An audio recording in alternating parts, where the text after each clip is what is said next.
Man like Mark Sullivan, the warrior self. Stay tuned for the thrilling episode. Woo!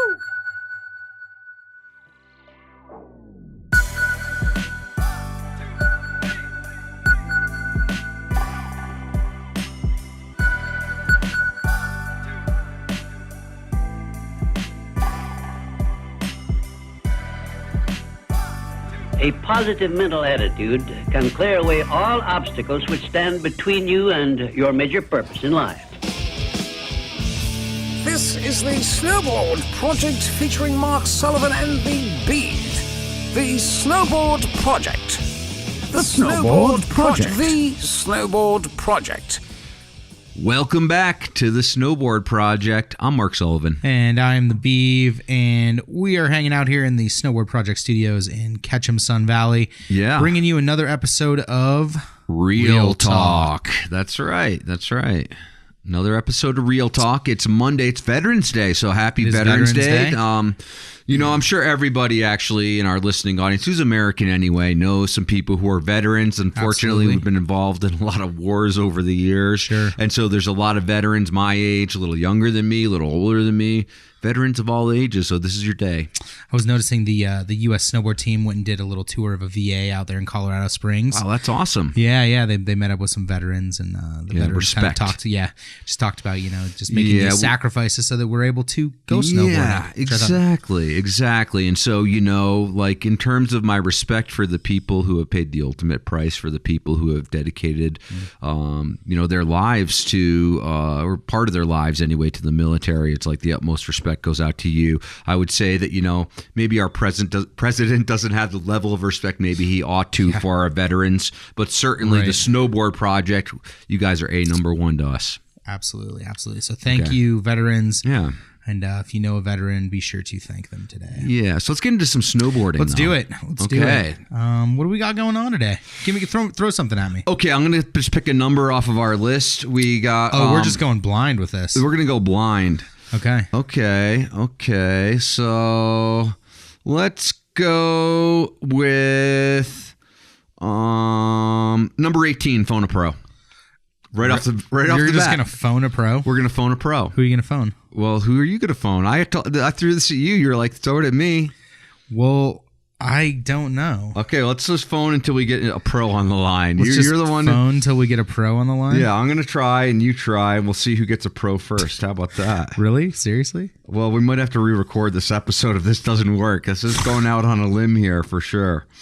Does it have to be a current pro, or can we go with an old? I think you can go any pro. Okay. So we're playing Phone a Pro roulette. Phone a Pro roulette. So you can take the first. You can take the first pull. I'm looking up a number right now. I'm just like, I know. I don't know if this is going to work or not. We might have to start this recording over. No. Here we go. Okay.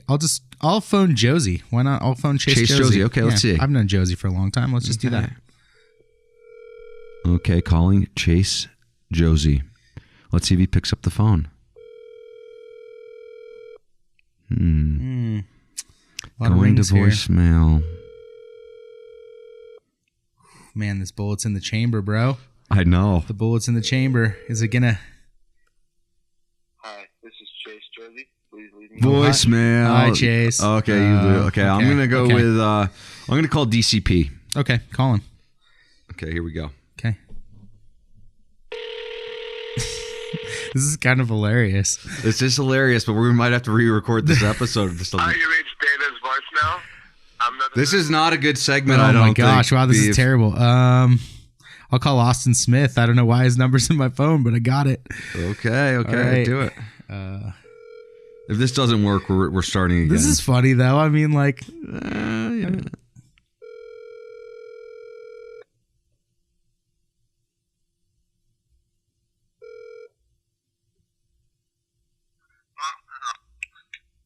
Hello? Hello, is this Austin? Yep. Austin, hey, this is Beeve from Sun Valley and the Snowboard Project sitting here with Mark Sullivan. How are you, man? Very good. We actually just randomly called you live so we could put you on our Real Talk episode for this week. So you're going to be on the Snowboard Project. Taking a piss right now. Perfect. Are you really? Are you in Costa Rica right now? Nope. In Oh, I thought you were in Costa Rica. I was looking at some stuff from that you were posting up. Have you been snowboarding? Puerto Rico. Oh, that's what I meant. But kind of across a couple bodies of water. All right. What were you doing down in Puerto Rico? I was there for the North Face Athlete Summit. How was that? It was great. Yeah. How were the waves? It was cool. It's cool getting together with that many athletes of all sorts of categories and caliber, and I don't know. Do people recognize you? Are you like a recognized known quantity to like the mountain climbers and I don't know, the stand-up paddleboarders who represent North Face? Do they know who you are? No suppers there yet. So they would have been well served in Puerto Rico.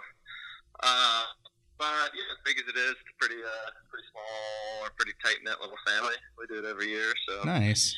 For the most part, we all know each other. That's pretty rad. Hey, are you out in Bend right now? Do you guys have snow out there?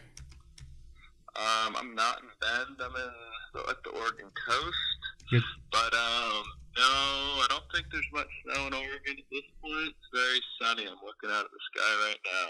Oh, no Lots shit. of sun in the forecast. It's not like the old Colorado. Chad Otterstrom's been freaking getting face shots for weeks now. Yeah, right. I know we've all been looking after it. What do you got going on as far as like film stuff right now? Do you have a film that you did this year? Like last winter? Yeah, this last winter. Do you have one that's coming out, or one that we should be looking at? Yeah, it's called Instagram. It's a film every day. It's a daily film. Right. We're making a little project from our trip to Nepal. Oh, nice. To India and Nepal, going to Annapurna Base Camp. Yeah, I saw that in the news last week. How was that trip? It was the coolest trip of my life. No way. Never had aspirations to go to the Himalayas. My mom was like a mountain climber, and my whole life has always like read those books and always talked about it to me. And I don't know, I've never had the desire for this higher, steeper, further mentality. Right. But kind of a fluke, ended up over there, and it's I don't know, it's just impressive thing to see. So what were the unexpected things that you saw over there? Some things that kind of surprised you while you were, going over to the Himalayas? I mean, what was something that you didn't expect that you got there? Obviously the mountains are huge and impressive, but what else is going on over there? I didn't expect the sweet powder. I've seen little bits and pieces from skiing and snowboarding in the Himalayas, and it's always like this, I don't know, super high, super steep, probably kind of icy, and it's like a lot of getting down the mountain rather than like enjoyable snowboarding, or at least my type of enjoyable snowboarding. And so just going over there and seeing like the vast array of like playfully wind-lippy terrain, like if you're not looking at the peak of the mountain, there's a whole lot of stuff in between the bottom and the top that's just like totally radical and not that extreme. So I don't know, it was just was it all hiking access? All hiking? We did a bit of both. We did a bit of jet fuel assist and hiking. Okay. We didn't have very much time. We had like a 3-day window. Oh, wow. To be in Nepal, so we were trying to maximize our time there. And yeah, if you had more time and stronger legs, I'm kind of a low elevation human. Yeah, what was that like? Was that noticeable being at like 20,000 feet? Didn't quite make it to 20,000, but made it close to there. I think we topped out at like 18.5 or something. No way. Don't quote me on that, but I guess this is a quote since it's an impromptu radio interview or something. But it was crazy how affected I was by it, because I'm an overconfident human, and it was just like, I don't know, I'll be fine. Came into it not thinking that it'd affect me, and yeah, you take like 12 steps and you're taking a break, and take another 12 steps and taking a break. I just couldn't even imagine what actually being high, because that's not even considered high alpine by any means. That's considered like the Breckenridge, pretty much. Right. And I was for sure struggling. So yeah, I can't imagine what being in the dead zone, I think they call it, is, what that feels like, and what effects that has on your body. Wow. So when can we expect this film to come out? This film, Video. Or the video. Length film. The edit. At a Regal Cinema near you, or on December 7th in Portland. We're doing an event there. Cool. All right. Well, cool. And then it'll probably be like on the internet or something, you know. Nice, man. Well, Austin, thank you for we played Phone a Pro Roulette, and you were the first person to pick up. So, thanks for picking up and giving us a little insight on your on your I got a text from DCP, by the way. He's on a plane right now. That's why I didn't pick up. Anyway, well, hey, thank you, Austin. I appreciate it, man. And we'll probably call you again sometime and put you on the spot again in the future. So, all right, easy peasy. All right, have a good day, man. Have a great day. Bye-bye. Thanks, All right, man. take care. Okay, that did work. I was getting a little nervous about that, Beef. I didn't think that was actually going to work. Deep, and Austin Smith picked up. Wow, so third try. He was probably like, "Oh man, what is this California number? It's probably I got to probably play my phone bill." It's like reverse Russian roulette. It's Right. like there's like 5 bullets in the chamber Right. and one without Right, a bullet. Right. right. I wasn't sure if we were going to make it or not, but we did. We did. So that was good. awesome. That ended up working out. So Awesome. what else do we got in the news I was this week? gotta say, I like Austin Smith. The Yeah. dude's super cool. I spent a couple times. And out what a in, cool story. I've always yeah. dreamed. I read all those books like Into Thin Air and The Right. 7 Summits. Right. And like I read all those mountain climbing books as well. And they're great Yeah. books.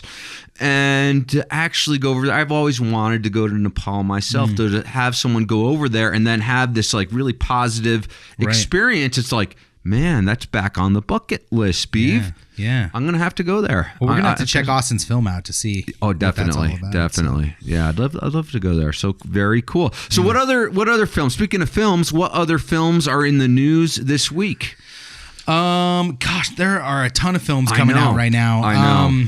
Where's my little film? Okay, things? well, it looks like High Octane. That was awesome. Released. I watched that. It was awesome. High For me, Octane. anyway. For me, it was awesome. I'd say some of the best pillow riding I've ever seen, as far as just like the length of those pillow runs and just the bouncy, playful nature of those pillows was amazing. I kind of agree. Yeah. So, Oh, really, Beef? oh, sorry. I should have. We just did a phone in. Come on. Okay. So High Octane was Austin Sweeten's Yep. film. He did, and Travis is in it, and Rusty. Yeah. That was really cool. It was pretty cool. Like that pillow section with Rice was so sick. Like so sick. They had, there wasn't like any jibbing whatsoever in that video. It was all just powder. I didn't mind it though. I didn't mind it. And I just thought it was creative. They had a whole section that was just shot like what it looked like to be on 8mm. A lot of stuff that was shot in like probably like 18 frames per second. Super sped up, fun, artsy stuff, which I thought was super creative. And I liked it. It was only 10 minutes long, and I was like hoping it would go longer, actually. Exactly. Let's see here. What else? Some trailers came out. Yes, it's 10 years. Their whole movie's out. Yep. It's the 10-year anniversary of Yes Snowboards. I didn't get to check that one out. Tell me a little bit about the kind of the, I guess. Well, it's like the Yes Snowboard team. There's it's mostly new footage, but I think there's some all classic footage in there. There's a narrator. It's a little bit different. I think it's worth watching. Watching for sure. All right. Yeah. You know what I thought was kind of creative? I saw free online too, by the way. Just watch it online for free, so it's worth a half hour of your time. Sick. Yeah. I saw that Danny Davis put out his trailer for All in a Dream. Yeah, that looks like it's going to be awesome, actually. I thought it was funny, like good sense of humor. Right. And which you can always rely on Danny for. Cause he's always and also just the film shots too. Tim Manning, I believe, is a filmer on that. Yep. And it's like really cool angles. And like the teaser is short. It's like 1 minute exactly. Right. And it's not all snowboarding. And so the snowboarding that's in there is pretty cool. It shows kind of like this pivotal moment where he crashed this last year. Was at it Mammoth? It was at Mammoth. I announced that event. Yeah. What was it like being live watching that happen? It was scary as shit, man. I was the announcer, and so everyone, is like hanging on my breath, and so it's like you want to lay out, and literally, so I go kind of quiet. It's like I think it was like you can watch the clip on NBC Sports. I was like the announcer for NBC's like online stuff, and so but you can see I'm just like, oh man. And he was get basically quieter doing and quieter, and then we just had silence for like 2-3 minutes. Because he was just laying in the middle. He was just pipe, laying right? in the pipe, but then he got up and walked away. Man, I was like so blown away by the fact that he actually got up from that, because that looked like the kind of injury that would like change the course of the evening, maybe change the course of his life. Yeah, for sure. And I think in this video, it shows the shot. He does this double and just lands basically back, bent over the edge of the half pipe, and it's like his moment, his shift moment, where he's like, what now? I think he was probably shooting to make it to the Olympics. He was, right? for sure. Yeah, and so that was kind of the moment in which kind of things shifted for him. And he had a previous back injury from years before, right? Yeah, well, we'll get into that. We're going to actually interview Danny coming up in December, so we'll get into that with him. Okay. In person. Really? You got Danny on the horn? Yeah, and Red Gerard, and we got some good heavy hitting people coming down the line. Throwing some names out there. Why wouldn't we? Why wouldn't we, Beef? Yep. We've gotten a lot of the historical guys, and now we're going to go after some of the guys who are helping define the cutting edge of the sport today. Right. Yeah. Anything you come across interesting this week? Kind of on the Insta. Let's see. Okay, who's on drugs? We could do that. Okay, yeah. Who's on drugs? I'm going with Pat Bridges is on drugs this week. You wouldn't ever think that Pat Bridges is on drugs, but yes, Pat is definitely on drugs this week. So go to your Instagram right now and pull up Eddie Walls. Actually, it's on Eddie Walls. It's on Eddie Walls. It's on Eddie Wall's Instagram. And so it's like Mammoth just opened this last weekend, right? Okay. And actually, I was going to drive down for their opening day, which was scheduled for Thursday. And then they postponed their opening day, but they postponed it till Saturday, right? So maybe I should have driven down anyway for that opening day. I could have hung out with Bridges and Eddie Wall and, a whole who's who of snowboarding lights at Mammoth. But check out this clip. Drop another name. Which clip is it here? It's the one that he does like a 50-50 Eddie. It's like a doubles shot. Oh, okay. That's why Pat's on drugs. Though. So describe it to me. Describe it to our audience. We have the lowest, rail ever, and looks like Eddie Wall is doing a 50-50 across it as Pat Bridges does a Euro carve underneath it. But it's like, is Pat Bridges' head really that small? Like I know, right? Like, it's crazy. I was like, there's like a 4-inch section at the very top. His head somehow fits under. I know. I mean, it looks like it's actually too thin for him to go under, but somehow he fits under. So that's why Pat's on drugs. All right. So there you go. That's Pat who's on drugs. somehow transforms his body to be an 8-inch high something. I know. There's a little shape-shifting going on. Shape-shifting. Yeah, something going on there. So yeah, Pat, you're on drugs this Pat week. Bridges Sorry, but yeah, but that's not like literally on drugs. But certainly that was crazy. I had to actually watch that like 3 or 4 times. Be like, does he really fit underneath that rail? Doesn't even look like there's enough room. I wouldn't fit under that rail. That was a good Euro carve though. Pat still got it as far as Euro carving goes, I guess. Nice. Okay. So what else is in the news? It looks like Breck Park's open this week. Oh yeah, and so here's the thing. It's like I saw the Breck Park looks good. Like there's some nice rails in there, some nice features. But here's the thing, man. There is a downside to these cheap season passes, apparently. What is that? Which is like on opening day, you got like, I don't know, 10, 15 trails open or something at Breck. Man, there's like an hour lift line at every lift. There's someone just did like this pan photo of like this massive lift line and it pans around a little bit. Boom, second massive lift. Like I'm talking about like 50 people deep, and you know how it's like they have like different rows next to each other, and it's like 10 lines become 4 lines become 2 lines, and it's just like these massive lift lines.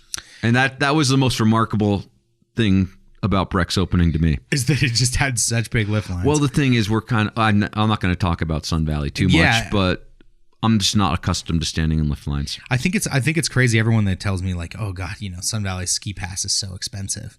They're waiting in lift lines all damn day, waiting to get like. I would wager to bet the dollar for amount of. Should I just stop talking now about Sun Valley? Yeah, we shouldn't talk. I got picked up my season pass on Saturday. Let's talk about that. I got a season pass, dog. Wait, let's just talk about something ridiculous though. Okay, crazy talk. Yeah, talk. Okay. This is crazy talk and real talk though. Okay, crazy real talk. Okay. You told me a statistic that Vail's pass went up to what? 220 peak season. 220 a day. Yeah, and Whistler's like about a 160. I'm not sure where I have that. You know what? Let's just change this to who's on drugs, because I think Vail's on drugs. God, what? I want to know how much the hamburgers cost. How much does it cost to get a burger? Like, I want to $18 before fries or something. Right. I mean, like one day at Vail, $300 when you've taken your food into account, when you've taken your, I don't know, maybe you have to pay for the bathrooms there too now. Who knows? Is it just they're just trying to bleed everybody for every cent? I mean, what does it cost to take a family to go skiing and snowboarding? If you consider you have to rent a place to stay, right? You might have to even rent equipment. Then you got to go with ski pass. Are we talking like $3,000, $4,000, $5,000? I mean, seriously, for a weekend. Yeah, I mean, the thing is like, and this is a conversation that we had in the Andy Wright interview. Yeah. We talked about just like, okay, so there's all these passes that are like affordable. You have the Epic Pass, I mean, there's like a number of Season Mountain Collective. Right. There's these different passes that are Apex Pass. There's these different passes that are out there that give you access to all these mountains that are affordable. It's a great deal, actually. Right. And the problem is, though, it's like, but if you're a beginner and if you've never snowboarded or skied before, man, the barrier to entry, you're not just going to go buy a season pass. You've never skied or snowboarded before. Yeah. Let's just leave skiing out of it. But if you've never snowboarded before, you're not going to go buy one of these $1,000 season passes. So then you're like, okay, I got to buy a lift ticket. I got to get rental equipment because I'm not going to buy equipment before I've even tried it. And then I should probably take some lessons. So for a family of 4, and we could do this calculation. Maybe we should call Vail and do like a little statistic run on what it would cost to like do like, let's say 2 kids, 2 adults, lessons, equipment. Maybe we should call like, someone that's like higher up, like a marketing person, and be like, what is the real thought behind this? Yeah, we should. We're going to dig into this for next week's Real Talk. We'll get into it for Thanksgiving week because the season is now underway, I'd say, or getting underway around the country. Trollhagen opened as well. I believe in Alberta, Calgary. What are pass prices in those places, though? They're a lot cheaper. They're a lot more. It's crazy because it's like, okay, Japan and Europe, all still sub $100 passes. 70, 60, 70, 80 bucks will get you on like these huge, massive European resorts. You get like a pass. And so it's actually now, I would say it would be cheaper than driving from Denver to Vail to fly to Europe with your family and do it all in Europe. Let me ask you something. Do you think that we're going to have to do some... Is the rest of the industry going to follow suit because Vail set that precedent? Are they going to they're probably going to do it across all of their resorts, right? In peak season, go up to $200 passes. I think it depends on the resort, the amenities or whatever that they have, the amount of lifts, grooming, overhead. But yeah, I mean, I'd say Vail is like the leader. And honestly, it's like there hasn't been any... The fact that their pass went up another $20 this year tells me that there really hasn't been a large amount of pushback on that, right? There are people being like, are you crazy, Vail? They're paying it. They're paying it. And people are and they're filling up those parking. Oh, yeah. They have to pay for parking at Vail, too. Oh, you do? Great. Yeah, they have parking garages with paid parking. So really, you're probably more at like $250 a day once you get your parking in They the have mix. a toll booth somewhere? Where you have to like pay just to No, it's literally like a parking garage, like a 5-6 story parking garage. Jeez. And you go in there and park your car and you get one of those little tickets and then there's a Right. ticket guy at the exit and you pay for your however many hours you went skiing. I was more saying, is there a toll booth at the edge of town where they're just like, oh, it's $2? No, I mean, it's right on the 70. It's right on the 70. So anyhow, I mean, I'm not trying to talk shit on Vail, but I am. That's bullshit. Okay, you're right. It Sorry, is bullshit. it's bullshit. Yeah, it is bullshit. But you know what? Hey, some people love Vail. But you know what I say is like, how is this ever going to grow the winter sports, in places? I don't think it is. I think we're going to be like, we may as well all go skateboarding. Yeah. Well, the thing is like what Vail counts on is like people going to Eldora in like the Boulder area to learn how to ride or to go to Loveland or one of these other resorts. Right. They want you to go somewhere else to learn to ride, I guess, because you'd have to be high on crack cocaine to go to Vail to learn how to ride snowboards. I'm just saying. I mean, sorry, Vail, but that's like it's crazy to like your prices and like. Oh, by the way, a private lesson, like $400.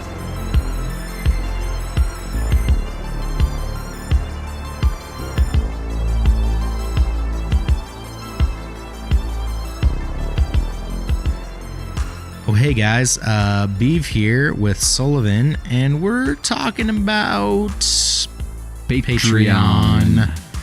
I know, it's one of those things that we gotta throw in there, but check this out. It's because of people like you that go and get on the internet and go to Patreon and support us for as little as, what, $2 a month? Yeah. It's people like you that help us do this. Yeah, but people are like, no, it's free. It's a free podcast, Right. Steve. We don't need to pay for this. We can get it for free. Yeah, I know. The way that we're going to tell these independent stories is by having people support us. Right now, we got about 108 people supporting us. Not a lot. 108? 108. Still pretty rad. It is pretty rad, yeah. There's 108 people out there that are supporting us on Patreon. Yeah. Right on. With your support, as little as $2 a month, we can continue to push this ball downfield to continue to tell these real stories in snowboarding.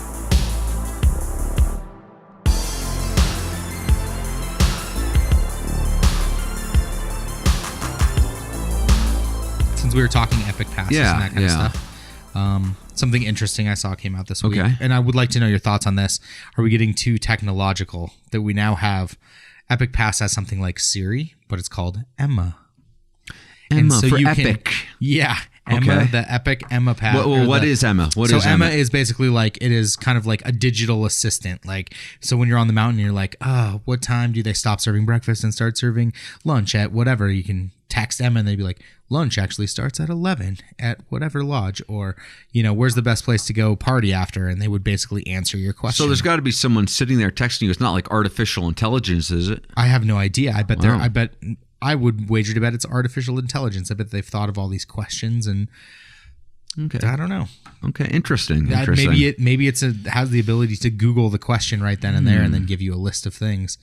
But what do you think about that? Do you think that's stupid? Do you think that's cool? I don't think it's going to get used, really. Right. I just think that people, because like they're not sophisticated enough and aren't thinking about it. They're like, oh, where do I go to lunch? The place right in front of me. I just follow my nose. It always knows. Sure. And so I'm not sitting there like doing research on my day while I'm living that day. So is this just kind of gimmicky then to just... I think so. I mean, honestly, it's like I would rather have stuff like, I do like a ski tracker app. Yeah. What the heck is that called? I have it on my phone here. But I like track my runs, my speed, how much vertical I do, and that's just to basically ski tracks, right? It's just like So a basic basically you one. can look back and be in the parking lot and be like, yo, I went 67 miles today, Beeve. What did you do? And I was like, I don't have one of those things. I know, and I'm like, yeah, I topped out. Actually, I went over 100 miles an hour once. No, you didn't. I did. That's bullshit. Real talk. Never been done. It's actual No, real talk. I no have way. gone over 100. No way. Yeah. Not 100. Yeah. 100 is ridiculous. It seems Then like that it, but thing- you that know thing's what? wrong. There's no way. Beef, you know what? You would have no problem hitting 100. If I get a thin guy like me can hit 100, all you have to do. I've gone really damn fast. I'm sure I've hit early 80s, but 20 miles per hour you fast. actually, you've probably gone pretty much faster than 80. I would bet. I don't know. I like to ride fast though. I've straight lined, the warm springs top to bottom when they let me. I up have to lift done early. that too, but Yeah. at a certain point you get pushed back from the wind and you just kind of... You would think that, but like the world record, it's like about 120 miles. And we'll have to look that up. So the you're world 20 record. shy of the world record. The guy was Yeah, on but that's probably not hard to a do. 190 hard boot, Yeah, but why would you be on hard boots to go fast? That doesn't make sense. I'm 'Cause sure the your guy hard was in boots- like a speed suit and he had like Oh, a yeah. speed helmet. And Yeah, he I was- wear speed suits just for free riding. He does. I've seen Sullivan up there. Yeah. He's the one guy in latex. And Yeah, he's it took me a few years to super learn, serious but and- now the potato goes in the front instead of the back of the speed suit. Why would you ever put a potato in the back? It's for fucking rack appeal. My package. I'm asking why it would ever go in the back. Do your balls slip behind you and you just like end up behind It's like your you ass? take a big dump in your speed You're suit like, because you were "Man, like, you seen the size of Sullivan's balls? They're so long, they're stuck behind him. must have scared the shit out of him that last run. Look at that bump in the back. Okay, let's move on. This visual, I'm just imagining you in this full It's a red. joke. It's a joke. My dad Oh, used to tell me. okay. I think he's like, the potato goes in the front, not the back, something like that. So, anyhow, I can tell never mind, I'm going to stop talking. yeah, We're going to stop talking about you in a speed suit. Yeah, I actually don't wear a speed suit. That was totally made up. But you can't. You're not here in Sun Valley. Speaking so of whatever. speed suits, The U.S. team has been at training camp in Copper.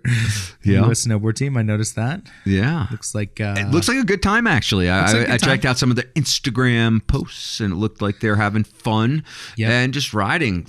And this is the part of the season where it's like kind of fun. You're just like shaking down your new equipment, and you're riding with your friends, and it's not so serious. Where you're like game face. I'm going to be serious. I'm going to kick your ass next run. Right? Or some shit like that. So it's like fun. Right. Good times. And the border cross team. And, speaking of speed suits as well, I saw that Bob Klein posted his original Burton team speed suit for sale. Oh, really? Yeah. eBay? No, it was on like Vintage Snowboard Trader. Ah, VST. Yes. Are you going to put a bid in? The asking price is $125,000. Is Bob sponsored by Vail? What the fuck, man? I don't know if that was serious or not. I doubt that was actually serious. You think someone's really going to pay $125,000 for an original Burton team? God, when it comes in and you're like, smell. Oh, it doesn't smell as strong as the back as it does in the front.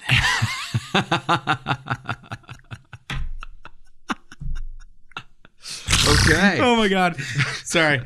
You actually snorted I right did there. just snort. Wow.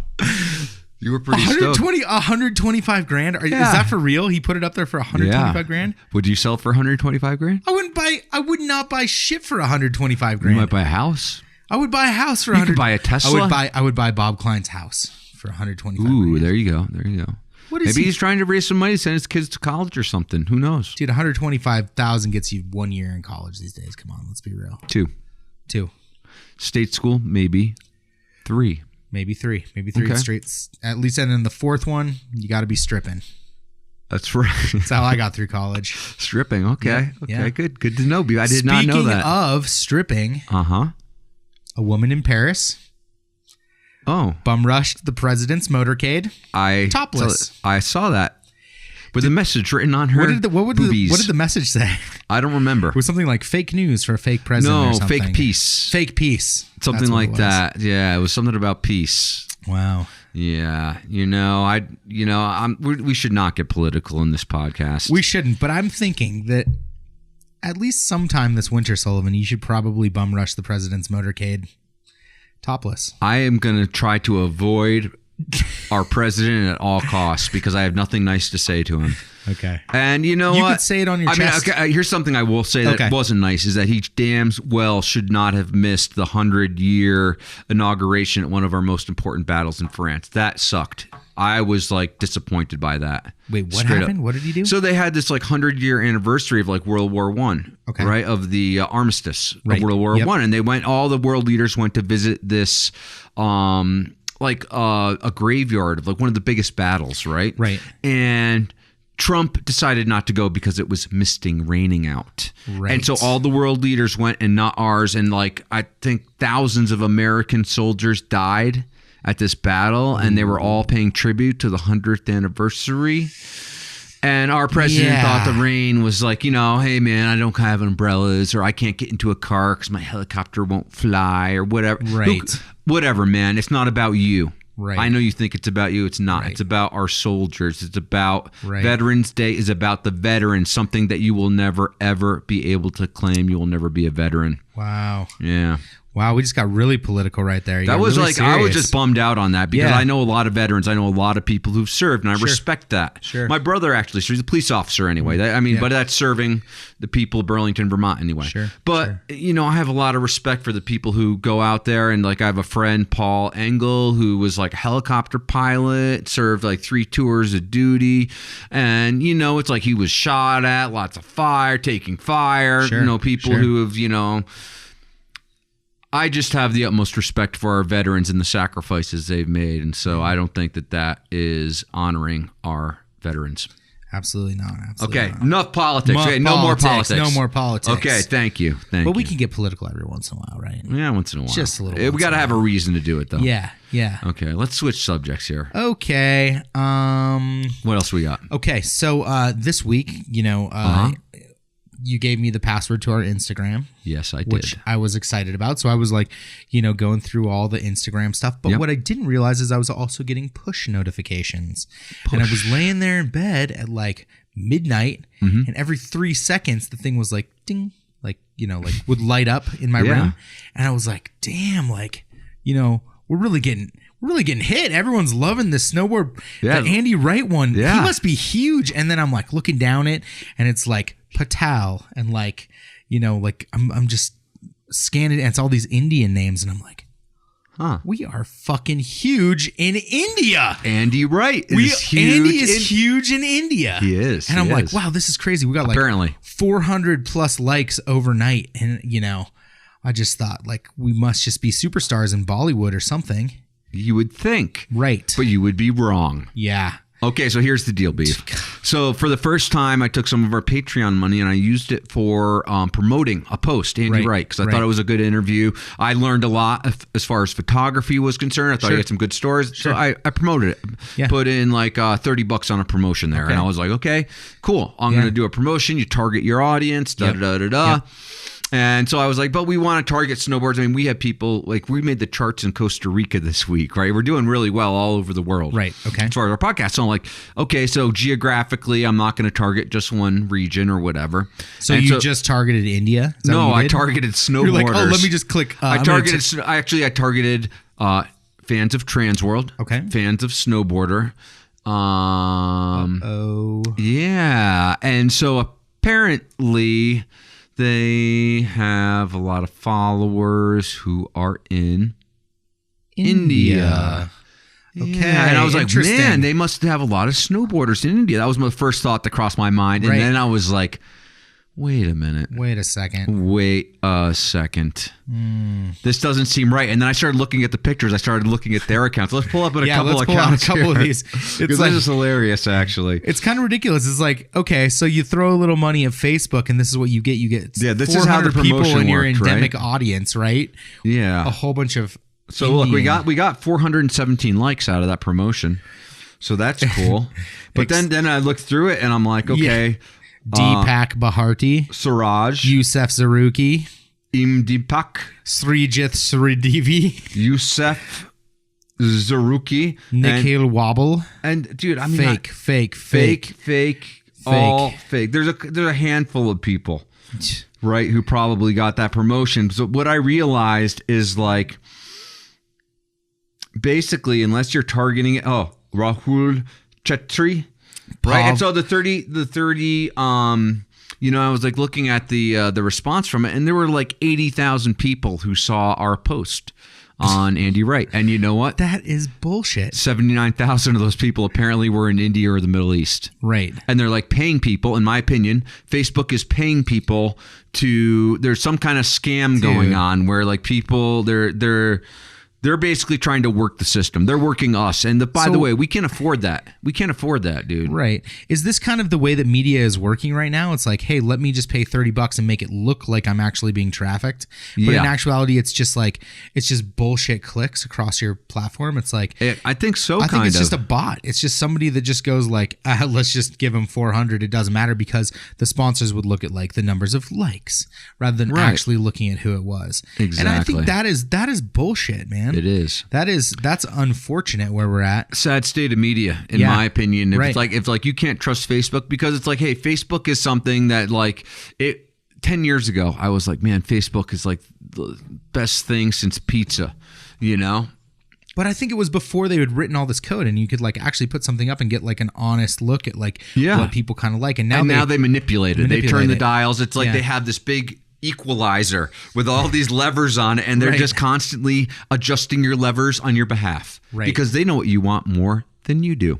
Right. And so when you throw $30 at something, you get a whole bunch of people from India liking your shit. Yeah. 80,000 people from India. What is it? So what does that mean for our snowboard media outlets? What does that mean for us? What does it mean for everybody, I guess? I think that we are in a time of transition in the media, Beeve. Okay. I mean, magazines are having a rough go of it. The movies have turned into edits that are on Instagram, 60 seconds or less, or free downloads. I think we're in this time of flux right now. And let's just face it, Beeve, it's the time of the podcast. It's the time of the podcast. I don't know. No, I don't really know. But I just know that we're in flux right now and that things are going to be changing and that we are in the middle of change. And that's what has allowed us to do the Snowboard Project podcast is that we're just in a time of change. Podcasts are growing, seemed like a logical extension of announcing and being in the media. Right. And so that's why we're here, we're just trying to do something new and different and have an authentic voice in media. Okay. but it's like for the magazines, for the Instagram posters, for the Facebook aficionados. I think that a lot of balls are in the air right now, and then there's not a lot of solutions figured out yet. I said interesting. Yes. Anyway, so yeah, I don't really know. So let's go with another one of these numbers. All right. Hit me with a number. What do we got? Okay, let's go with number 2, which is Morningwood. So I guess I don't know why it just says Morningwood. It doesn't tell me what that. Okay. So let's say you wake up in the morning. Okay. What do you wake up in the morning? With Morningwood. Yeah. No, what is? I figured Morningwood is about like what kind of board you're going to ride. Okay. I only ride wood core boards. Okay. And so I think Morningwood was a reference to snowboard. So what are you thinking about riding this year? What board are you looking forward to at least trying? What kind of board are you going to ride this year? What size board do you ride? Tell me about your setup, Beav. Let's talk setups because like it's time. Sure. It's time to set up a board right now, I'd say, pretty much. They're making snow out there, by the way. I gotta say, I hadn't really thought about my setup all that much. It's usually what I just go in and pull out of the quiver of old boards. But what do you mean, like old boards? Like we talking vintage boards? No. I just I don't get a lot of new boards these days because I have so many boards that just are still really great boards. I think I have a couple GNUs sitting out there. Okay. I've really appreciated the GNU board, the GNU and the Libtex that I've owned. Okay. I think I like those ones the best. I'll probably pull one of those out with some reverse camber. I've had a couple with the Magna Traction. I don't really I just know. lost so much respect for you, Beef. Why? Because you're a camber dude? I am a camber guy. Oh, okay. I like to ride fast. I mean, I like to too. That explains why you think I haven't gone 100 miles an hour, by the way. Totally explains it because you're not doing that on a rockered snowboard, not even close. Here goes some real talk. I am much faster than Sullivan. You're much heavier than Sullivan. I'm heavier, yeah. I just have natural wax. But you're not. You're not faster. There's no way you're going to beat me down the mountain. We'll have a race. Okay, fine. We'll race. That's fine. I'll even bet you money. Oh my gosh, how much money are you putting on this? $1. Deal. Okay, I don't gamble, but yeah, I'm willing to take your dollar. Lose. This is kind of like that movie, like Trading Places, where they bet, like they like mess with like Eddie Murphy's life and Dan Aykroyd's life, and it's all over $1 bet. He's dating himself. We don't even know what he's talking about. Yeah, I don't care if you know what I'm talking about. What are you gonna ride? What are you riding? Well, I'm gonna ride the flight board that we designed as part of Flight Week. I'm looking forward to that. But then I'm looking forward to trying something else just for like resort, maybe something. So that's going to be a tapered board. I do enjoy tapered boards all over the mountain, actually, hard pack or not. Okay. But I think I'm going to get a directional free ride board. And I was thinking about stepping up to a new Unity. I would like to try a Capita. I've never actually tried a Capita board. Really? Never. Okay. Is that weird? That's a little weird. Yeah, I'd like to try a Spring Break or a Capita, I think, because I've never tried one. Tried a Capita. I don't think I've tried a Spring Break, though. Yeah, but they're in the same factory. I'd like to try the factory, take the factory for a test run. So Capita, Spring Break, they're in one factory. Libtech and New, they're in another factory. Right. You know, the flight board that's being made at GP87. I'm not going to mention the names of the brands that are there, But anyhow, I like to try boards from different factories and test out kind of the quality construction. Tried out a smoking board before. Tried out a Never Summer. Of course, I've ridden Never Summer. What's your favorite board you've ever ridden of all time? Just curious.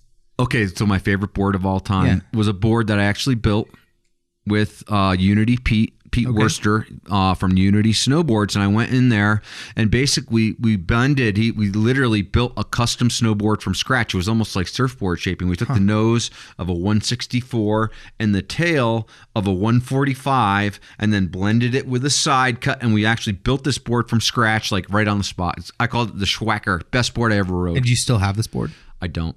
What happened to it? This guy JP. Oh, I lent it to him. No way. And not only did he rip off my idea of mountain ops and all that, I remember. So he's got that board, that motherfucker. Wow. Yeah, fuck that guy. Yeah. Wow. If we want to say fuck that guy, yeah. You just went right to that one. I know. Wow. So let's go to another one. That was salty. Yeah, I know. It is actually salty because that was my favorite board ever. Number 13, fuck that guy. Who's your fuck that guy, Beef? I don't know if I have one right now. I'm pretty. Okay. I don't know. I just. Okay. You know, that's just the way it is. That's just the way it is. Oh, what about number 6, snow blowing it? Snow blowing. There's snow blowing it right here at Sun Valley right now. I like that one. Yeah, but I think snow blowing it was supposed to be about like someone actually like making a mistake. It was like Right. blowing. Oh, you're blowing it. You're blowing it. Snow blowing it. Like if Bridges had like just Caught his head and, caught like- his head, and it just like he just Like his Euro head got turned, and then it stuck. just gets stuck, and it just wraps around the rail. Can you imagine that? If they No. begin this whole scene and like they're trying to like dig Bridges out from underneath that rail or something, he's like wedged in. I mean, it was really. He could have gone a little further, like had a little more clearance, right? But that Right. was some serious limbo shit right there. That was pretty cool. Like the dog with his head in the fence. kind of yeah, thing. yeah. Oh wow. Okay. So, Oh, you know what? We should. Why don't you give them your email address? Like seriously, because we need a tip line, right? yeah, we We do need to a tip establish line. a tip line. Yeah, so Mark, MARK at thesnowboardproject.com. You can give us your hot tips for the week. Any kind of news, any kind of shit you want to talk. Yeah, you want to call someone out? Yeah, send us on our tip line. And we're going to get a phone number. We're going to figure out how to get a phone number going for that. But we have a tip line right now. It's called email, Mark, MARK at thesnowboardproject.com. And by the way, folks, rate, review, subscribe to the Snowboard Project on iTunes, on Spotify, anywhere podcasts, Google Podcasts, TuneIn. We're on all the different platforms. So wait, when somebody sends into the tip, they could just do this. We'll just be completely anonymous, right? They can do anonymous tips, so but I'll have their email address. Right. Can we call out? We could call out people specifically, or should we just do it all I don't anonymously? know. Well, let's just get some tips here and Okay, see what kind of okay. tips we get. Sounds kind of fun. Like, here's a tip. right. You ready for your first Yeah, tip? I'm ready for my first tip. Okay. You ready? Yeah. Don't eat yellow snow. Come on. No. I'm thinking like something like this week at so and so resort, so and so did this and got arrested by so and so, but then so and so his so and so out of so. There's a lot of so-and-sos in there. Yeah. Yeah. Wasn't a very good tip. But I'm just saying, like something like that would be. Okay. Yeah, that could be Fucking that could be a awesome. tip for our tip line. Yeah. Well, should we do some trivia? No, let's keep going. going? We got a little more we Do should we? talk about. Let's see. There's other stuff in the news this week, is there not? I could come up with some other newsworthy items. I love that we phoned a friend and actually someone picked up. Yeah. Okay, so I mean, here's a couple things. Vans, the movie Landline. The movie is out. It's shot in 16 mil. Kodak 16 mil, not Fuji. Do you know the apparently. film stock? 5281. You know what? It doesn't say it on Transworld, but here's the full movie, and this is like It's called Landline. Landline. See, it's old school, and that's why they filmed it in 16. You see, I like that. Landline, 16 mil. Both are kind of semi-obsolete. I'm noticing a lot of these snowboard videos kind of going back a little bit. Like Okay, taking it back to like riddle 8 me this, millimeter. Beef. Sure. Riddle me this. Sure. Like, so if you have a red camera, Yeah. right? Yep. And you film it like in high res, high def, high speed, whatever. Sure. Isn't there just some kind of filter you can run in Premiere or in Final Cut that's just like 16 mil? Here's the 16 mil look and feel, just like that. So there are definitely these things I believe called. Well, I know this. They're called LUTs, and they are meant to represent a film stock. Lux. Yeah. It's like a filter. Yeah, and you could go in there and they've messed with all these things, like where they give it like a hazy green wash and they make everything grainy. You Right. know, They and- color correct it for that Yeah. stock. They kind of give you that grainy, little raw, gritty feel a little But bit. I But still 16 isn't think- even raw and gritty. I still think it's not quite there. I saw one video that was jumping between these kind of like obvious, a LUT was used back into like, the slow-mo and it was crisp and then it was back into a LUT. Right. And it wasn't quite the same. You can tell when you're like, oh, that's 8 millimeter shot at 18 frames per second, and that's 8 Yeah. millimeter shot at like 32 frames a second, So like back in the day when they were filming like Robot Food and all this stuff, they were generally shooting on 16 millimeter ARRI cameras, which were these cool, like I would say 1940s, like World War II era film cameras that they would shoot, the war on. Yeah, and they used these film cameras, and they shot them a lot of the time in this, like, it was great. It was like 32 frames per second was like the sweet spot, right? Yep. It was just slower than like regular real life at 24, and it made it look pretty cool. So if you watch like all those old videos, you can actually see and feel the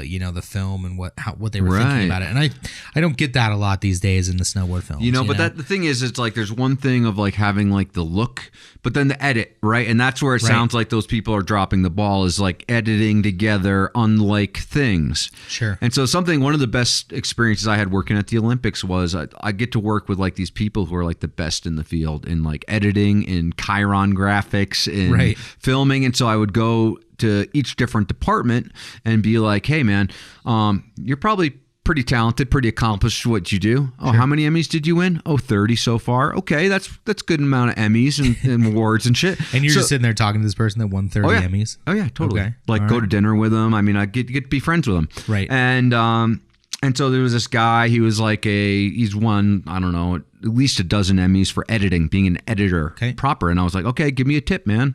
I want to know like what's the quickest, dirtiest thing that I can learn to be better. And he's like, okay, well, here's something that people don't think about a lot, but it's like, you want to have like you want your film stock to match up. You want your light to match up. So you don't put like a night shot behind a day shot. You actually, you want to make a transition between those shots and transition back out of those shots. Yeah. And so anyhow, like when you said like, oh, they went from like a pseudo 8mm shot to like a slow-mo 4K shot or something like that. That to me would be a mistake. Right. That would actually be breaking this guy Frankie, his kind of rules on editing, which is like basically you want to make gradual transitions from one scene to another scene. But I think maybe what's probably going on, and I could tell that they were jumping between like a LUT filter into this thing. Yeah. But I think you get to the point where everything kind of looks the same if they follow those same rules. So sometimes things get, No, you just make transitions between them. You don't go from an 8mm, the raw grittiest, to the sharpest, slowest in one clip. You don't make a hard edit between those two, or you don't cross all those two clips. You make 2 or 3 interstitial clips to make that transition. I'll agree with that. And what I was seeing, was like this one shot, and it was like then the next shot was in the same exact setting. Too hard of a break. And exactly. Too hard of a break. You might want to make a little gradual transition. Anyhow. So my being a filmer myself, like I got 2 pieces of advice, and I'm going to share them. Okay, cool. With the world. And I think they're actually maybe the 2 most important things that it was. His name is Kim Schneider. He edited for Warren Miller. This is ski films, obviously, but he is the editor for Warren Miller. He happened to be my baseball coach growing up. Ooh. Yes, we're friends, and we've collaborated on a couple things. I've helped with some stuff for Warren Miller, but we were editing, and I said, give me a tip, and he said, okay, so here is the first tip that I think is the most important thing. He's like, time your beats 1 frame behind where the beat actually hits. That's a good tip. That is a great tip. And what happens? Explain that. Though. Yeah. So what happens is you're kind of like, as you're going like 1, 2, 3, 4, and we're timing things to the beat of the song. Right. I find the beat, I can see the spike, and I see this all the time in edits where people will time it to the beat, or they'll miss the beat just slightly, but you want to be ahead of the beat because the brain doesn't quite equate what's going on until right after it, and the speed of light is much faster than the sound waves traveling to your ears. Yeah, something along those lines. Right? But think about it: speed of light, speed of sound. But that was just perfect. And he also said, don't do everything on the 1 and the 4. Like cut things like one will be 3 beats, the next one will be like 1 beat, the next one will be 4, and mix things up so that you're and then when you hit that like certain part in the song where it's just like da da da da da da, do that and then move to another thing.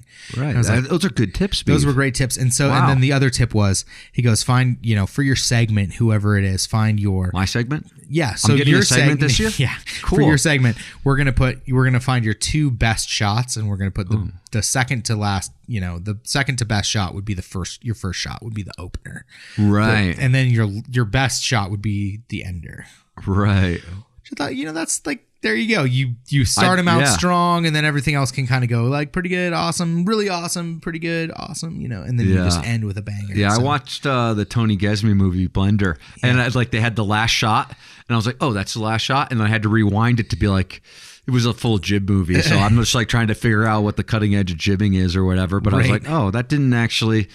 I'm not sure if that was the best shot in the movie actually, because it seemed sketchy.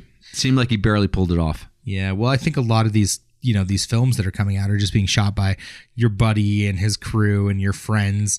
Obviously, I think that's a lot of how films are coming out these days, but they don't necessarily think about the end product and how it all comes together, Right. And maybe that's okay. I think there are plenty of films that's okay. Well, it seems like there's a lot of films that come out where it's like the guy who films it is also the editor. Right. And actually those are like two different roles and not necessarily like the same kind of job. But I think in snowboarding, it's not like, hey, I'm just going to drop this off with my buddy. You go back, like, as a filmer for myself, like, the I have clips to that are be, good. Yeah, I know the clips that are going to be good. It is a rarity, like in Warren Miller's stuff, that they would just drop the stuff to Kim and he would edit it all. Right. No, I think that there's always an involvement maybe of the filmer, but it's like those are two different skill sets, and someone who's a great filmer may not be a great editor, and vice versa. Sure. So it's like those are two different skills. Each one has to be worked on independently because they don't actually overlap that much. So how was your feeling about Gesme's film blender? Now, damn, I shouldn't have brought that up. Yeah, see, okay, so it was all jib. There was one air in it. Okay. Backside 5, maybe. Right. It was like the one air in it. And it was like this Adidas, like jib film. And I was like, it's about 5 minutes in. I'm like, okay, is this almost over? Right. Because it was just all these board slides to 450 out, 50-50 to 360 out, whatever, all these ins and outs and street rails and whatever.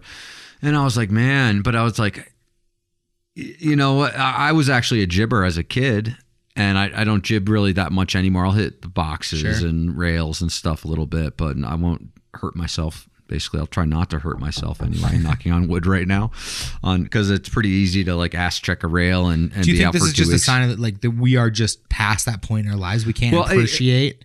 No, well, maybe so, but so maybe a couple of things occurred to me, right? Okay. So number one was like there wasn't a single shot at a resort; it was all street. Sure. And so I was like, are there people who snowboard just like off a mountain? Do you learn how to snowboard on a mountain, but then you graduate to the streets? Well, Is that how it works? I think that there is a population in this country that's Midwest where they don't necessarily have, a resort 3 miles from them to go snowboard or their Tommy funds Gesme's to go that and way. do that. He's from the Midwest, so I get that. And so I mean, I was like, but it occurred to me that like there really was like, are people? I mean, it occurred to me that like, okay, we have like this ski resort. Right. Ski resorts, right? And they have expensive tickets and all of this, but it's like there isn't this like coordination between the media and the resorts and really the sport itself, where it's like, hey, you know what? Resorts, we're just going to ignore you, right? And we're just going to do our whole video like in the streets. Whereas if they colluded and worked together to try to make one greater, bigger thing, maybe it would be going in a different direction. So anyhow. But I think you look at like skateboarding, right? Yeah. And it's like you never see a skateboard park really skateboard part really happen in the park, right? Never. They're going out and they're finding handrails and they're finding creative places, and I think that's more the idea, right? Right. That is the idea. They're going and finding the creativity in the urban areas to make that shit happen. It's like, so yeah. I mean, I don't want to go see him hitting rails all across Breck. I could give a shit, you know? But I'm not a rail kid either.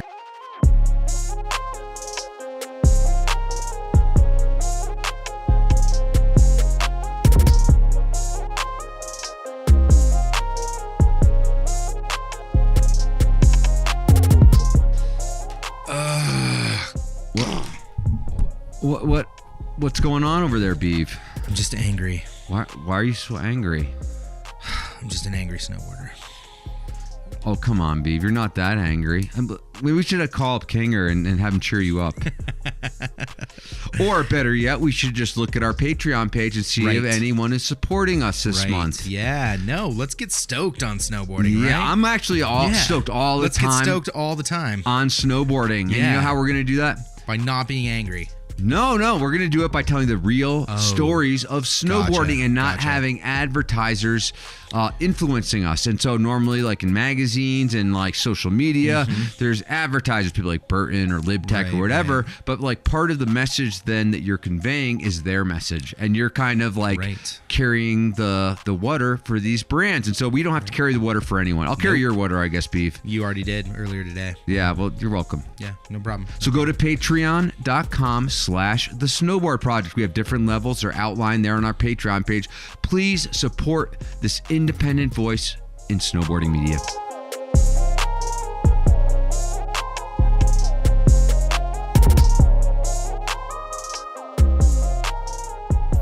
And honestly, I'm I was a rail kid. It actually made me realize. I was like, man, I was in a couple of actual movies doing rails back in the day. And as a matter of fact, Beef, okay, so this is something. I'm going to tell you something you don't know about me. What? Okay, so how long have I known you, Beef? Oh, like what, 12 years? Yeah, something 11, like 12 that. years? Yeah. So here's something you don't know about me. Hit me with it. I have 2 NBDs in snowboarding. Shut up, JP. That's right. No. That's why you don't know it about me, actually, because You I'm don't no have JP. shit. I do, actually. Yeah, like you went 100 miles per hour on a snowboard? I did go 100 miles an hour. But anyhow, I have 2. that's And you know what? You don't have to believe me, Beef. Okay. So I'll just tell you to go All to right. YouTube and look up Mac Dogs Upping the Ante, because I'm in TB2 and in Upping the Ante. Okay. And yeah, so my NBDs. Okay. And you don't know this about me because I don't brag about it. I think it's actually whack to brag about your You're shit. about to. So go I know. ahead. I'm going to though right now because it's like. But here's the Okay, deal. all right. It's like the reason I I'm actually going to went let you back and do this, reviewed it. JP. You're going to do this to Forget yourself. it, dude. I mean, let's just say, just look in the file. I'm not even going to tell you what they were, but I have 2 NBDs. No, do it. Tell us. No, because this is why I was like, wait a minute, I was a kid once too, and like this is what Right. the kids want, and that's why I tried to find in Gotcha. Blender like this connection to my own riding. Okay. Right, and it wasn't about like me patting myself on the back. Okay. But if you were to go back in snowboarding history, Okay, I'm going back. okay, go. Today. Let's watch a movie on YouTube. Okay. First double kink handrail, first nose press on a handrail. I know those are pretty bold claims, First right? double- So you know what? Just look at the credits. Look in the movie. Okay. You'll All see right. them in there. They're All in right. there, right? And Mac Dogs Upping the Ante. And I've known you for 12 years. You didn't know that. the But first- I know you're highly skeptical right now. I'm highly. skeptical. I know you should be. You should First be. nose press on a snowboard. That is a strong. Yeah, it's actually the closing shot. It's like such a whack rail too. It's like only about 8 feet long, maybe like 6 steps or something. And Wait, you got the closing shot? closing shot in the opening part of the movie. okay. So I had the closer, Beef. Of the opening part. opening part. I did. I Okay, did have the so closer of the opening part. They were like, he had the banger of this section. Yes, which is the opening part, which is the cornucopia, if you will, of riding. I'm gonna have to look at that. You're gonna have to look at that. have to Yeah, look at and, that. and then I was like, yeah, and I made the credits too. They had my name in the credits. Yep, my name's in the credits right after. I believe I'm listed right after Jeff Brushy. Wow. And maybe I think before. I think it's like after Jeff Brushy and before Sean Palmer. Wow. Yeah, like seriously, I was like, wow, I'm right next to Bass in the credits in TB2. Sick. Buried you. That was like the highlight, actually, was just like being, and I went through TB2 actually last night to be like, I was in TB2. I couldn't even find my clips in there. I didn't watch the whole thing all the way through. I would have found them, but I was like, but then I watched all the Alaska parts in TB2, and I was like, I've ridden all those things. Well, hey, should I just JP out really quick then Yeah, too? please do. So 'Cause, Mammoth, take the pressure off me. Yeah, so God, enough okay, of that. all right. So Mammoth built this rail back in like 2000 or 2001. It was a green rail. It was a C rainbow rail, and at that point, I don't know C, that I. wait, describe that. C. It was a rainbow rail, but it was a C, so it went up and kind of made like an arc. It's kind of like clamshell, you know? Oh, so it went up and down. Yeah, it went up and down, but it was like also A bent. arced. Yeah, I remember that rail. Yeah, and Mammoth. that rail came out the day that it came out. There were a whole bunch of people. I want to say like Hundreds of who were people lined up. no, there weren't hundreds, but there were like 15 year? or 20, and they were doing a little like photo shoot on it. And I Yeah. remember me and Wyatt went up there, and Wyatt Caldwell, and who were some of the Mammoth riders back then? Gabe Taylor. Gabe Taylor was there. Yeah. You know, maybe Shasheen. You know, the Mammoth riders. Tommy They were trying to Shasheen, get a Chris couple shots. Nelson, probably Pospisil lived there. Cash probably I don't lived think there. Pospisil was there till a year or so later. Okay. But yeah, there was like Chris. There were a bunch of pros. Right. Lived there I in mean, that Mammoth time. was like the hotbed for It pros. was amazing. Sure. Yeah, there's the sessions that happened those years Yep. were just unbelievable. But so at this specific run, I remember they had a photographer out there from Mammoth, and me and Wyatt come rolling up, and we just kind of start sessioning it with all these guys, and they're trying to get a photo of it for something, you know, like to be put out, and Wyatt and everyone's trying to slide it and just kept falling off the backside. And I went up and I remember just pressing super hard, and I pressed the whole way around the rail. And, Pressed it. Yeah. Pressed I pressed- it. Proper. I was the never been done first nose press C rail rainbow What? across that thing. And then the next year I was like, went to my P.O. box and catch him, and the Mammoth brochure came out. Uh-huh. And there I was in my Zero sweatshirt, nose pressing that C rail, that C rainbow rail. The shot made Yeah. it onto the It what? did. What did it make it onto? It was like a Trail it was- map? no, it was like I don't know. It was Book? I think it was the Mammoth brochure that got sent to me or whatever. I don't know. Nice, Beeb. So Yeah. you're also a cover boy. I was a cover boy briefly. That's I my did own- not. Well, Yeah. every cover is brief pretty much Yeah, these days, brief. unless it's like the Bible or something. The cover of the So Bible lasts I got a forever. never been done. I got one too. Cool. Rainbow cool, Sea Beeb. Rail. Let's high five over that. Yes. There we go. There's our high five. And you know what? And actually, it's like the fact of the matter is, though, Beav, I've known you for 12 years. And it's like not the kind of thing I throw around. And that's why it's like I'm kind of like poking fun at JP. It's basically based on the fact that he was like so into this never been done or whatever. And like hung his hat on it and whatever. And I thought that was just kind First to who cares? Yeah. You know what? Who cares? McTwist wall ride 180 out. It was just like so crazy. Yeah. No, I'm more proud of the fact that I did that and like I've known you for 12 years and you don't know that about me. Can we ask someone to dig up like on our tip line, Mark? Yeah. Please Mark at Tailgate Whoa. Sorry. Going back in time there. Yeah. Mark at the snowboardproject.com. If you have JP's list, can you take a picture or photocopy it and send it to us? Send us your NBDs. Actually, everyone, just send us the NBDs of anybody. Anyone you want to call out. We're going to just like, maybe that'll be one of our segments. We'll do NBDs. Seriously, one arm hang off a lift while puking. Never been done. Rudy Brashofsky, 1998. It's been done. Yeah. But Rudy Brashofsky did that. Yeah, he did. One arm hang off the lift, puking. Okay.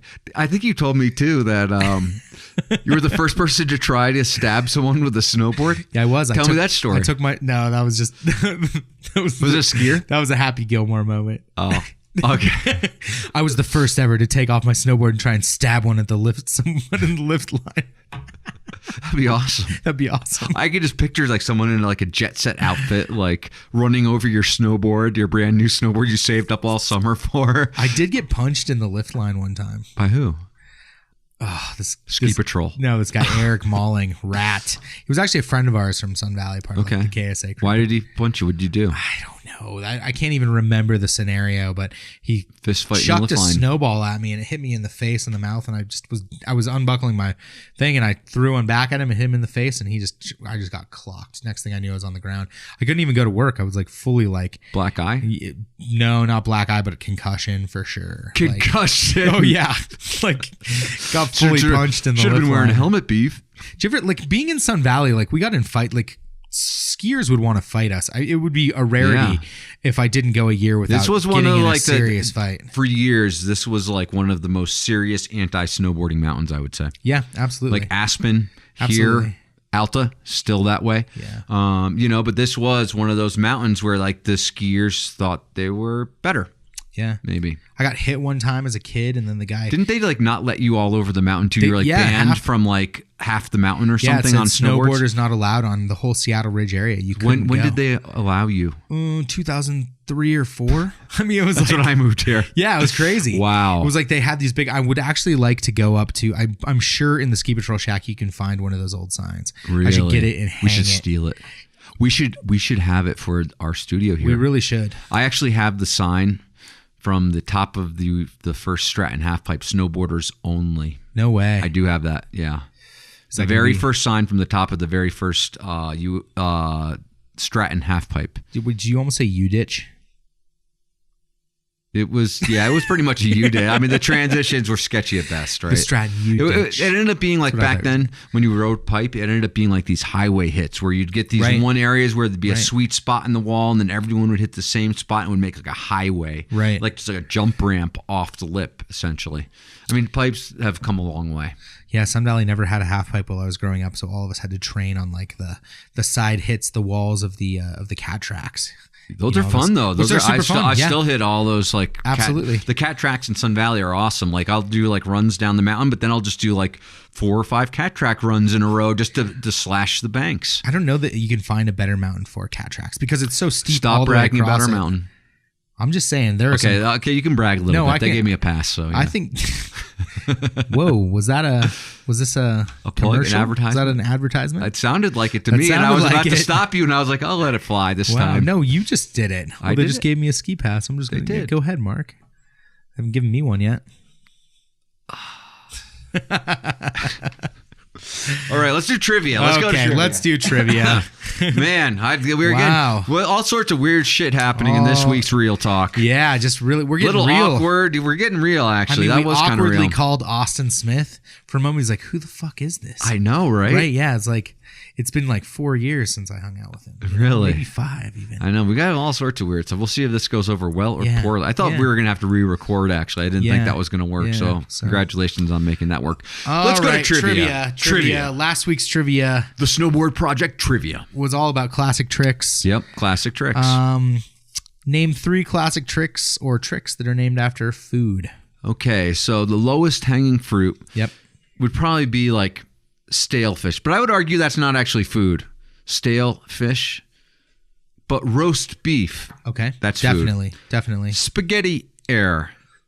Yep. So there's 3. What is a spaghetti air? Because I'm not sure I even know. A spaghetti air would be like a rocket air where you take your front hand and grab the tip on the toe edge. Right. And then you take your back hand and you reach it behind your front knee and then grab the tip of your board with the back hand. So it's like a 2-handed rocket air.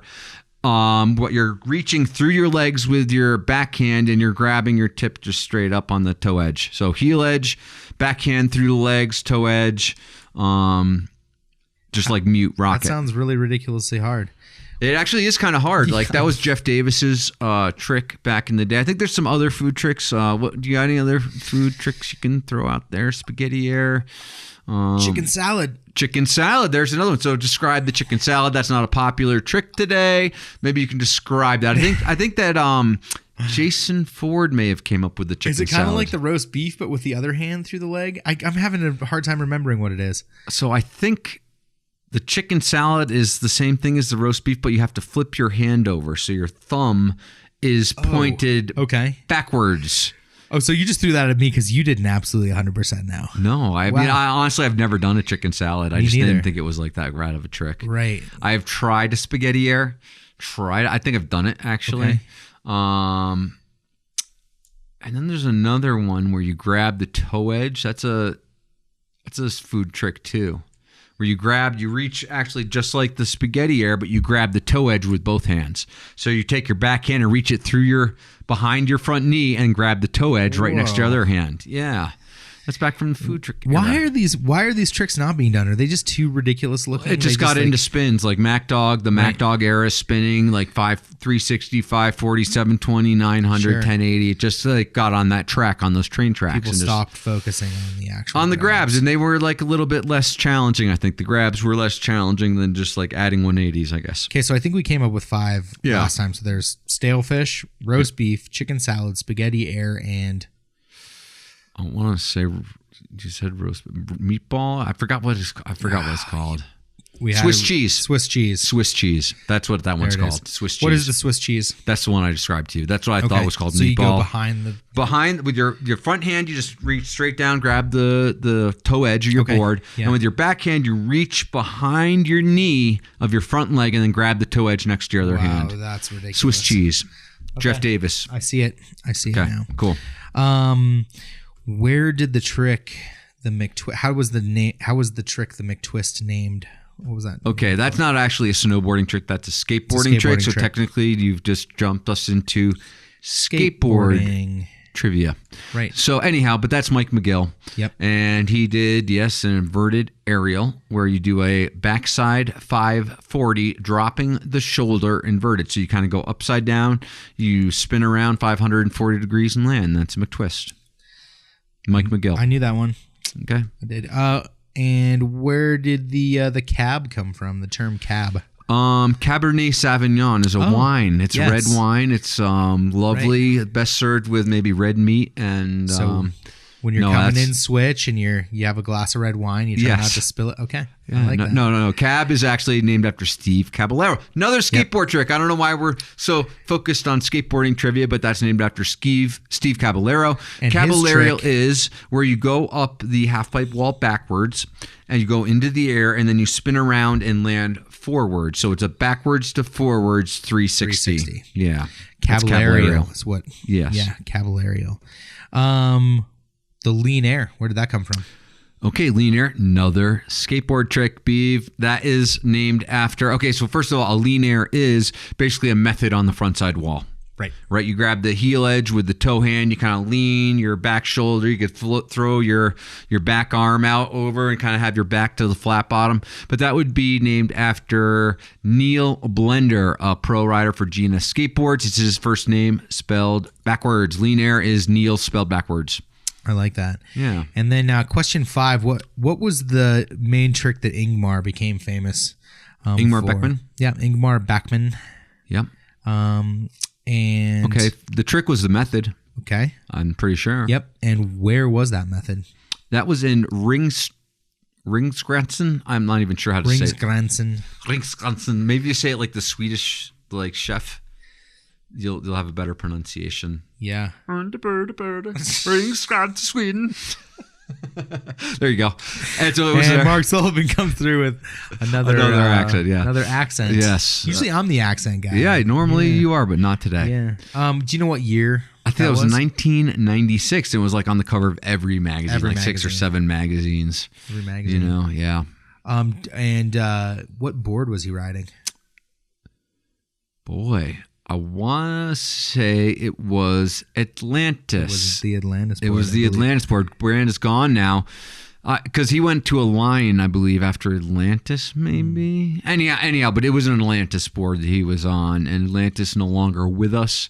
But yeah, brand that was pretty cool back in the day. What video did that end up in? Sorry, this is just off topic. I think it ended up in a bunch of different videos. Like Stomping Grounds. Yeah, I mean, I think like the whole world of snowboarding was there for that session. That's how it ended up on the cover of like 6 or 7 magazines, because like it wasn't like one photographer's shot went on 6 or 7 magazines. It's like there were 6 or 7 photographers, and all of their shots made it to the cover of magazines. I mean, that air was. I think it was in Whitey's movie that year, though. I think it was in basically all the movies that year. Yeah. It was in like the Mac Dog movie. It was in, I think, the TB movie, the standard movie. Yep. And in the Whitey movie. And probably a lot more than that. I think Pierre Wickberg said he shot that year too for somebody. Yeah. Which would make sense. That's so that I remember specific. Why? Because Pierre's Swedish? Yeah. And it happened in Sweden? Yeah, exactly. Okay. Exactly. Makes perfect sense. But anyways, I just think Okay. Any other questions at it? I think that's it. Okay, well, congratulations to our winner, the beef. Me. Yeah. Okay. Yeah.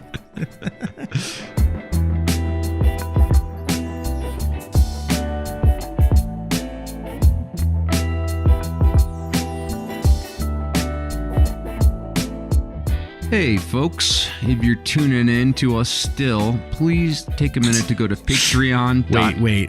What? Is there like some question that they wouldn't still be tuning in? Well, if they're still listening, they can go to patreon.com/the snowboard project. But you're still staying still. Still. Like they might not have have just even listened made to it the this first far. 5 minutes. Yeah, they might not have made it this far. So. Okay.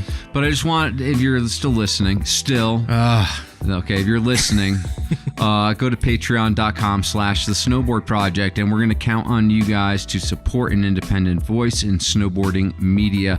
It's how we're going to keep this thing advertising free and have a voice that is not affected by the advertisers.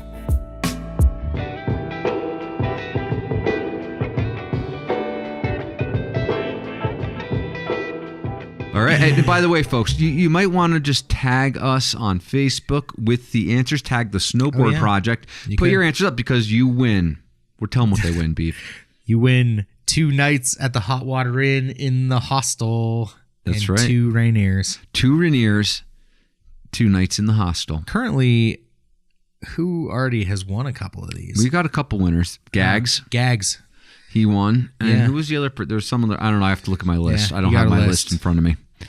But yeah, we don't get a lot of entries in this, but you might want to just take the time to figure out the answers of our questions and come visit us in Sun Valley and join us for a real talk right here live at the Hot Water. I just said it, Beef. Are we choosing somebody to win a snowboard this week? You know what? No one really posted last week, so we're going to wait for 5 more people to post. Get out of here, Yeah, really? 5 more people have to tag us and share their favorite episode, and then we will have our winner. Then I'm giving away a snowboard that's worth $600. Can't even buy it in stores. So what do they have to do? They have to just share one of our episodes. Share one of our episodes. Tell your friends why you like it. And then you'll put their name on a list, and then we'll just I have randomly... a list of people. There's about 10 people on the list, but it's like 10 people. That's it. I'm giving away a snowboard. Seriously. For 10 people, that's like $60 a person. That's a bad promotion as well. I mean, Right. talk about poor promotions this week. The Facebook promotion we did, my share an episode promotion. Just share an episode. Tell Wow. us which one you liked. Share an episode. I want to get your feedback. All right. I'm going to share an episode. Is my name on that list? Your name is on the list. You have shared a few episodes. I have actually. shared a But few you haven't episodes. said why. You have to say why you I'll like have it to say too. why I like yeah, it, why okay. it's interesting because we have so many different stripes, so many different characters. I think it's good to do that. Oh, by the way, we could also do a little announcement.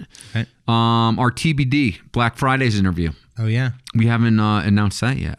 We should have done that earlier in the show. We should have. But we should get through trivia, then do our TBD. Okay, let's do that. Let's do that. Okay. Trivia. Let's get through the rest of trivia. This is this week's trivia. You This could week. win a night or 2 nights at the Hot Water Inn And 2 Rainiers. in Ketchum, Sun Valley, and 2 Rainiers.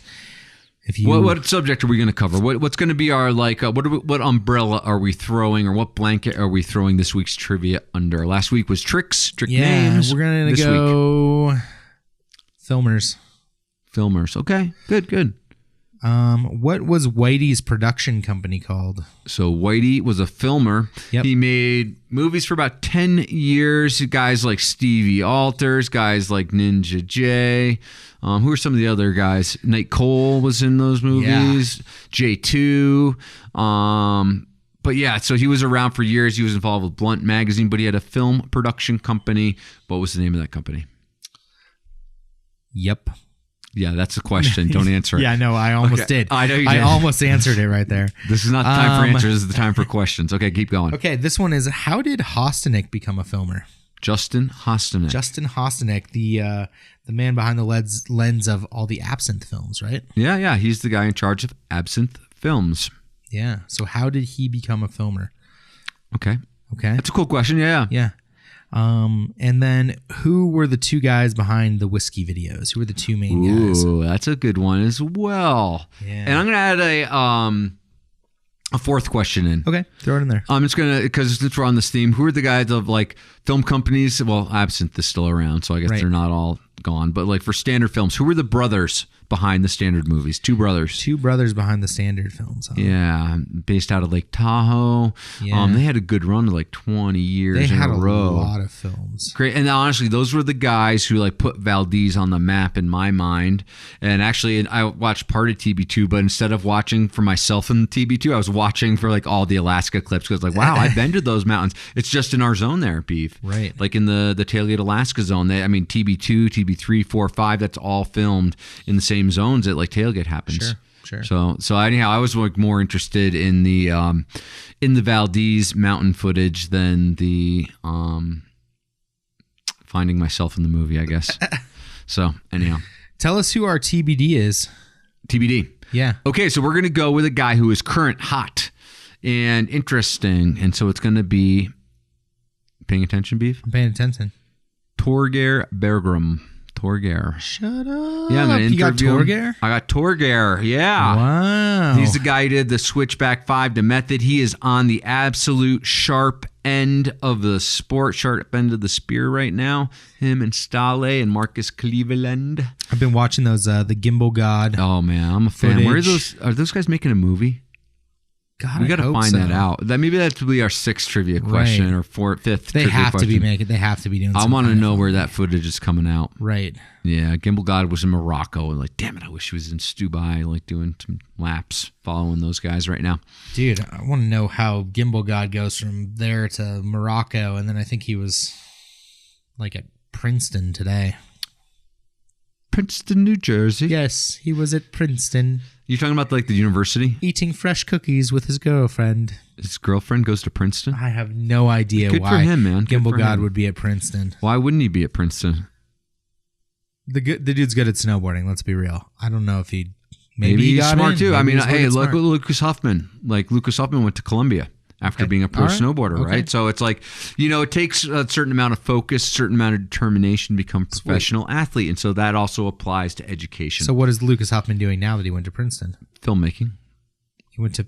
He studied film at Princeton. Yeah. He works for like Vice sometimes. Works for like, dude, he's No like high way. level. Wow. Blows you out of the water, Beeve, as far as filmmaking goes. Damn, I want a job for Lucas Hoffman. I'll get his coffee. Go film for Vice. Yeah, you do. You Some- definitely want to work. work for Lucas. So War Torn Country. That sounds me. You know what? I don't know what he's doing exactly, but yeah, look him up on Instagram. Anyways, that is our trivia, and once again, folks, go to iTunes, go to Spotify, go to Google Podcasts, tune in, all your podcasting platforms, and please subscribe.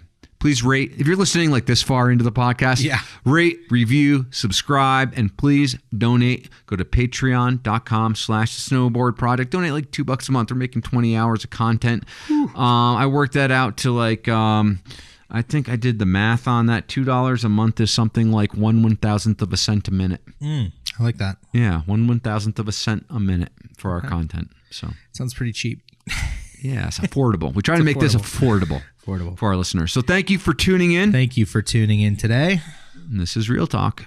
All right. Happy Veterans Day. We'll catch you next time. This week we have Nate Let's Holland. salute the veterans, Beeve. Yeah, let's do that. That was a salute. That was a salute. We saluted our veterans right there. This week we have Nate Holland coming at you. Yeah, along Nate with Holland. Dave Schreiber. I'd say I listened to some of that last night. My favorite interview. Yeah. So far. Yeah. Okay. And don't forget to go check out our other webisode or our other podcast episodes. Yeah. By the way, Dave Schreiber, he ran marketing at Nike. So, I mean, people are like, Dave Schreiber, why is that your favorite episode if they don't know? But it's like, yeah, he ran, not for snowboarding, not Nike snowboarding, no, Nike. There might be some bit of information that can be gleaned from this interview. Yes, this is like just a little bit. Heavy hitter. Right. Heaviest hitter so far. All right. For sure. All right. Thanks for tuning in. Thanks for tuning in. Peace.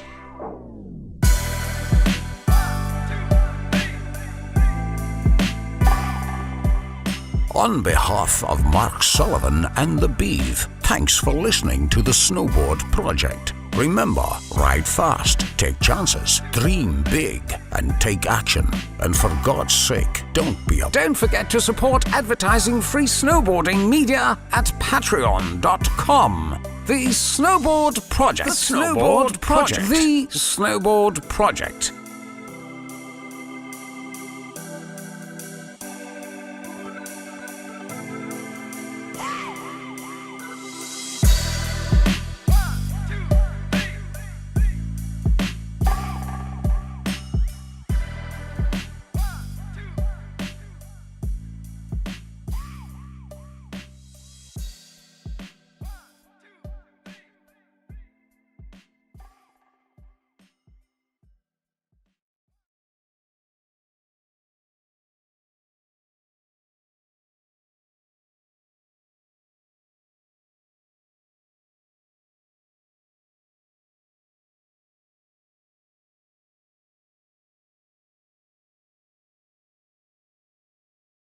Fast, take chances, dream big, and take action.